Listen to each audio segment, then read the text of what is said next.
vous. Alors du coup, je vais faire revenir les personnes qui ont parlé. On va être avec les masques parce qu'on est tous autour d'un ordinateur. Euh, alors on peut essayer, mais il va y avoir beaucoup d'écho. Tout à l'heure, ça n'a pas bien fonctionné. Euh, voilà, donc je vais vous laisser revenir à côté de moi. Et en fait, je vais lire la dernière question qui apparaît, puisqu'en fait, elle est pour Estelle et Fatia. Comme ça laisse le temps aux autres de venir vers moi. La première question pour Estelle et Fatia, avez-vous envisagé un passage par des outils plus intuitifs comme Scénariopal, XML ou Lix, LaTeX, avant d'envisager de corriger le code, par exemple? C'est une question de Thibaut. Alors, peut-être, moi, je peux répondre sur les outils LaTeX. Oui, l'X, c'est vrai que c'est très intuitif. Ça pourrait être une bonne transition entre, si je puis dire, un environnement comme Stylo où finalement la transformation du Markdown en passant par LaTeX est totalement invisible. Donc, ça pourrait être une bonne transition entre Stylo et un source vraiment à corriger, puisque là on travaille vraiment dans le source overleaf, on montre un source. Et là c'est vrai que ça serait, je pense, peut-être une marche qu'on pourrait introduire pour leur permettre d'aller vers le code en fait. Et, et après donc il faudra bien, de toute façon il y a la question de l'export qui et je crois que Leak n'exporte pas, mais ça, c'est vrai, si, mais il exporte, mais il n'écrit pas en latex, c'est ça. Ça doit être. C'est vrai que c'est un outil que j'avais exploré il y a longtemps, mais ça vaudrait le coup peut-être de le reprendre comme étape intermédiaire dans la progression pédagogique qu'on imagine. Voilà. Après, je te laisse répondre, Fatia, puisque je pense que Oui, l'autre partie. je ne connaissais pas Scénariopal, je suis en train de le découvrir. Donc, du coup, merci pour la recommandation. Je n'ai jamais travaillé avec cet outil. C'est vrai que les étudiants codent en brut, en fait, sur l'ordinateur. Alors, je disais qu'ils n'ont pas de licence Oxygène, c'est vrai. Par contre, on a testé d'autres outils de validation des codes XML TEI en ligne. Ça m'a permis d'en évaluer quelques-uns. Tous n'étaient pas très performants. Donc, à chaque fois, j'en reviens un peu à l'utilisation d'Oxygène. Donc, c'est vrai qu'on revient aux outils fermés et pour lesquels il faut payer une licence. Pour l'avenir, ce que moi, j'envisageais plutôt, c'était d'intégrer EVT qui permet de fabriquer les livres. Et comme la toute dernière version a été préparée par notre collègue italien Roberto Vercelli del Turco il y a à peine un mois, et c'était l'outil que j'envisageais d'intégrer cette année, en fait. Et en plus, il est libre, facile à télécharger. Donc, voilà. Je ne sais pas si on a répondu à votre question. Alors, du coup, pardon, je vais lire, si je la retrouve, la question de Claire Larsonneur. Alors, c'était une question pour tous les présentateurs. Elle demandait en termes d'autonomie, c'est vrai que c'est un mot qu'on a...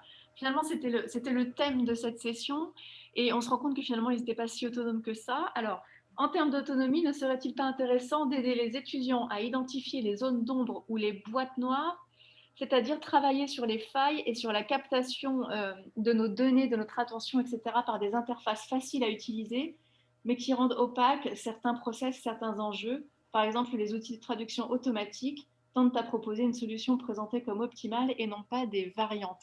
C'est une question qui est vraiment pour tout le monde. Et moi, j'ajouterais que j'ai entendu des mots comme peur, réticence, dépendance, qui ne vont finalement pas avec autonomie. Et donc, je voudrais savoir... j'ajoute, excusez-moi, j'en profite, mais alors, est-ce qu'on peut vraiment les rendre autonomes grâce aux humanités numériques? Et puis, quand j'entends qu'en fait, finalement, ils ne sont pas bien préparés, ils arrivent à l'université pas préparés, je vais donner un exemple concret. Ma fille est en seconde et elle a une matière que je découvre qui s'appelle sciences numériques. Et là, peut-être Ellie peut nous en parler. Et donc, je me demandais, puisqu'ils ont des sciences numériques dès la seconde et qu'elle va préparer PIX au lycée, comment se fait-il qu'arrivés en licence, on ait l'impression qu'ils sont encore juste capables en fait, de cliquer sur Instagram, mais pas de faire des choses un peu plus élaborées.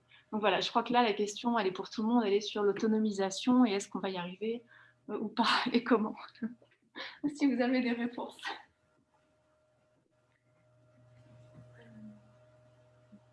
Possible. Pour ce qui concerne le dispositif rational, puisque l'idée, c'était pas forcément de les laisser dans la nature dans un premier temps. La prise en main serait difficile, enfin, si ce n'est difficile, ça n'a pas posé tant de problèmes que ça. Pour ce qui est de l'autonomie, elle s'est passée plutôt qu'autonomie.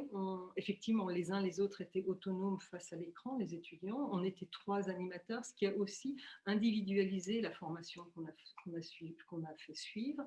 Et d'autre part, ce qui a permis une pédagogie différenciée.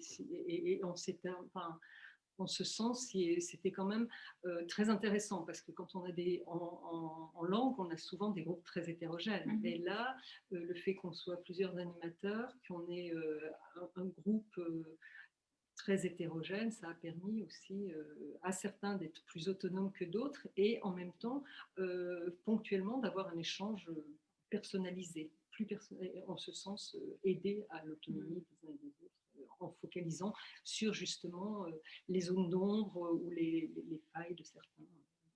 Je ne suis pas sûre d'avoir tout à fait répondu à la question qui me semblait très...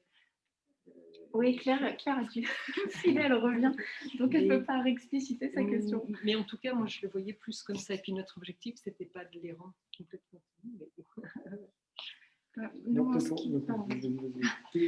qui nous concerne, il y avait sa double articulation. Finalement, l'objet, on cherchait à leur faire comprendre un objet. Du coup, je ne sais pas si en termes d'autonomie, où est-ce qu'on situe nous l'autonomie dans notre projet pédagogique, projet de formation, c'était finalement très simplement, à des littéraires, faire comprendre ce que c'est qu'un texte autrement. Faire comprendre ce que c'est qu'un texte autrement, y compris dans sa matérialité, en passant par cette position d'éditeur et en passant par le numérique, mais en incluant le numérique, l'édition numérique dans le champ plus vaste de l'édition. Donc nous, ce qu'on souhaitait leur faire comprendre, c'était ce que c'est que lire un texte et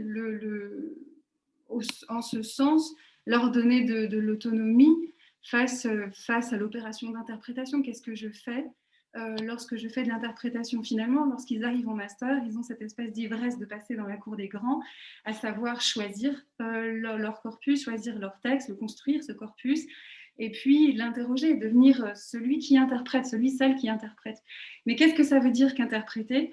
Ils arrivent, et c'est bien normal, avec une forme de maturité, mais pas de conscience de ce qu'ils font. Donc nous, notre objectif, c'était qu'ils arrivent à s'interroger, quitte à ce qu'ils attendent encore un peu en passant au M2 pour avoir leur propre réponse, mais au moins arriver à se poser la question, à faire ce pas de côté ou ce pas de recul sur les opérations intellectuelles qu'ils vont mettre en œuvre.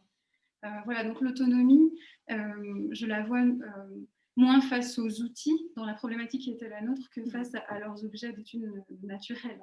Est-ce que ça répond aussi un petit peu à la question de Thibaut qui demandait, les étudiants arrivent-ils à avoir le sens de la progression pédagogique que vous proposez ou son intérêt?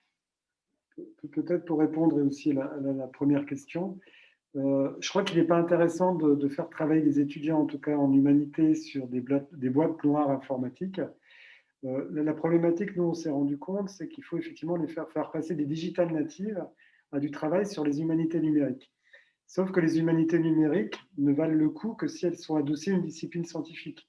Donc tout l'enjeu qu'on a eu, nous, c'est à travers l'étude d'un cas qui est une édition numérique d'un vieux texte incompréhensible pour eux, même y compris pour l'informaticien qui travaillait dessus, c'est comment ils arrivent à acquérir des outils facilement. Donc ce n'est pas de les confronter à les difficultés, mais de rendre, je dirais, naturel le fait de travailler sur des métadonnées, sur des Dublin Core, comme aller consulter un fichier dans une bibliothèque physique, ou consulter une petite boîte avec des fiches. Il faudrait qu'on arrive à que ça soit instinctif chez eux. Donc tout le travail a été de valorisation, je dirais même pédagogique. Et en termes de notes, je crois qu'il faut vraiment, nous, on a essayé de travailler sur plusieurs critères. Et effectivement, après, on va travailler plutôt sur essayer, alors sur une autre expérience que nous avons eue à l'école normale supérieure, c'est qu'en fait, on a figé des notices, on en a fait des PDF qu'on présente sur un carnet de recherche, et les notices, sur le site lui-même vont évoluer avec un travail de recherche fait collectivement par d'autres personnes.